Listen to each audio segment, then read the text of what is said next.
Même si la taxe foncière augmente de 3,3 pour l'année 2025, les Val-d'Oriens voient leur taux d'imposition municipale réduit par rapport à 2024.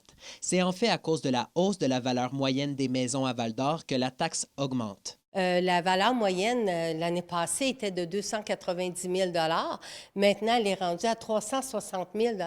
Alors, la moyenne des maisons à Val-d'Or ont augmenté de 70 000. Donc, inévitablement, on ne pouvait pas garder les mêmes taux de taxes. Alors, c'est pour ça qu'on a fait des calculs et qu'on a baissé nos taux de taxes. Une des raisons pour la hausse de 6,2 millions sur le budget de la prochaine année, c'est la hausse de la masse salariale des employés de la ville. En renouvelant une nouvelle convention collective, ça fait en sorte qu'on adopte une nouvelle masse salariale. Alors oui, avec le nombre d'employés qu'on a, ça fait quand même une hausse au niveau des salaires. Du côté des travaux prévus au budget, Val-d'Or ne chômera pas, à commencer par la construction d'un réseau d'égouts et d'une usine d'épuration pour l'assainissement des eaux usées dans le secteur de l'aéroport pour un investissement total de 8,3 millions de dollars.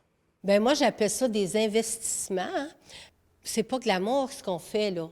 C'est au niveau de l'environnement. On fait de l'assainissement des eaux usées. Une autre bonne partie du budget 2025 va au remboursement de la dette qui s'élève présentement à un peu moins de 78 millions de dollars.